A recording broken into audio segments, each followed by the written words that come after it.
کبھی کبھی غفلت چڑھ جائے نا تو ان اللہ والوں کی باتیں بڑا اثر کرتی ہیں. میں نے بھی کچھ چیزیں رکھی ہوئی ہیں، جب دل میں محسوس کرتا ہوں نا کہ کوئی غفلت چڑھنے لگی ہے تو میں پڑھتا ہوں ان لوگوں کو کھول کے. میرے محبوب پاک کے صحابہ میں سے ایک نام حضرت سعید بن عامر کا بھی ہے. گورنر بنایا تھا یا عامل بنایا تھا حضرت عمر نے انہیں، ایک صوبے پورے کا. آپ کے گورنر ہاؤس کے پاس سے گزرے تو گورنر ہاؤس پیدل چل نہیں سکتے آپ، اتنا بڑا ہے. تو یہ وہ گورنر تھا کہ ایک دفعہ مال غنیمت بہت زیادہ آیا تو حضرت فاروق اعظم نے اس صوبے کے لوگوں کو کہا کہ ایک شخص جو مالیات کا وزیر تھا، وزیر خزانہ تھا، اس کو جناب عمر فاروق رضی اللہ تعالیٰ عنہ نے کہا، وزیر خزانہ اس صوبے کے جہاں حضرت سعید بن عامر گورنر تھے، کہا کہ غریبوں کی لسٹ بنا کے بھیجو، میں فنڈ لگانا چاہتا ہوں. تو جب لسٹ بن کے آئی تو چوتھے نمبر پہ گورنر صاحب کا نام بھی لکھا تھا.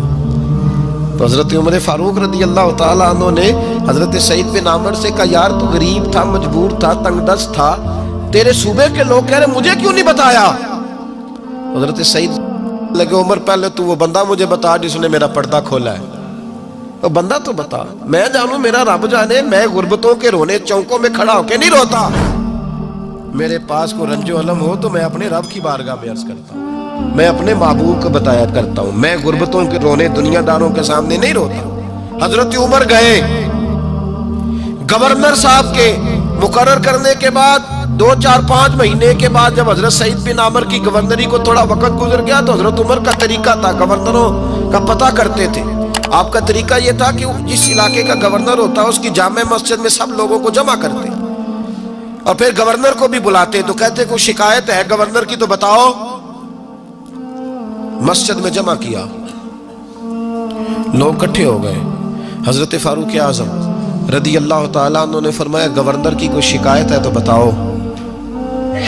تو صوبے کے لوگ کہنے لگے 4 شکایتیں ہیں گورنر صاحب کی. سننا ذرا دل کھول کے، 4 شکایات. کون سی؟ کہ پہلی شکایت یہ ہے کہ جب یہ نئے نئے آئے تھے تو فجر کے بعد مسجد میں بیٹھ جاتے تھے، جس کا دل کرتا تھا مل لے. اب یہ فجر پڑھ کے گھر چلے جاتے ہیں اور اشراق چاشت کے وقت 8-9 بجے آتے ہیں. دوسری شکایت یہ ہے کہ یہ پہلے رات کو بھی ملتے تھے، اب صرف دن کو ملتے ہیں، رات کو نہیں ملتے. اور تیسری شکایت یہ ہے کہ ہفتے میں ایک دن ملتے ہی نہیں. چوتھی شکایت یہ ہے کہ کبھی کبھی روتے ہیں تو بے ہوش ہی ہو جاتے ہیں. کتنی دفعہ ملے ہو اپنے ایم این اے کو؟ بولے کتنی دفعہ ملے ہو؟ ووٹ اپنی مرضی سے دینا پر سوال کا جواب تو دو نا. کتنی خادم نہیں کون کا خادم نہیں، کتنی دفعہ ایم پی آپ کا حال پوچھنے آئے جس مسجد کے دروازے پہ بیٹھا ہوتا ہے؟ یہ گونگا بہرا اور اندھی جمہوریت ہے؟ رنگ وہی بہتر ہے جو محمد عربی کے غلاموں نے ہمیں عطا فرمایا ہے صلی اللہ تعالی علیہ، اور یہی چراغ جلے گا تو روشنی ہوگی. حضرت سعید بن عامر گورنر، اور میں اکثر کہتا ہوں اسی دھرتی پر یہ وہ نور والے لوگ تھے جنہیں میرے رسول نے نور عطا فرمایا تھا.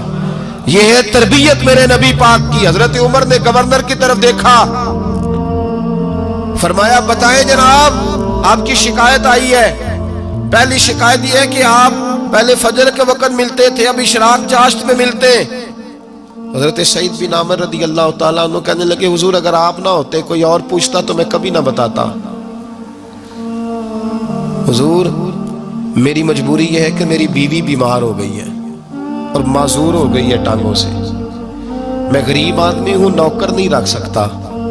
اس بھلی مانس عورت نے 30 سال میری نوکری کی ہے، اب وہ بیمار ہو گئی ہے تو کیا میں اس کو چھوڑ دوں؟ میں سویرے اٹھ کے اپنے گھر میں جھاڑو دیتا ہوں، برتن دھوتا ہوں، آٹا گوندتا ہوں، روٹی پکاتا ہوں اور اپنی باوفا بیوی کے منہ میں لقمے ڈالتا ہوں. حضور وہ پخانہ پیشاب کرتی ہے تو وہ بھی میں صاف کرتا ہوں. وہ میری ذمہ داری جو ہوئی تو ذرا دیر ہو جاتی ہے. بس پہلے سوال کا جواب آیا تو لوگ کہتے ہیں ہمارے جسم کے رونگٹے کھڑے ہو گئے. پھر کہا آپ کی دوسری شکایت یہ ہے کہ آپ ہفتے میں ایک دن ملتے نہیں. تو حضرت سعید بن عامر کہنے لگے، حضور کاش یہ لوگ مجھے رسوا نہ کرتے، کاش سریعام نہ پوچھتے تو میرے اور میرے رب کا راز تھا، یہی بہتر تھا. فرمایا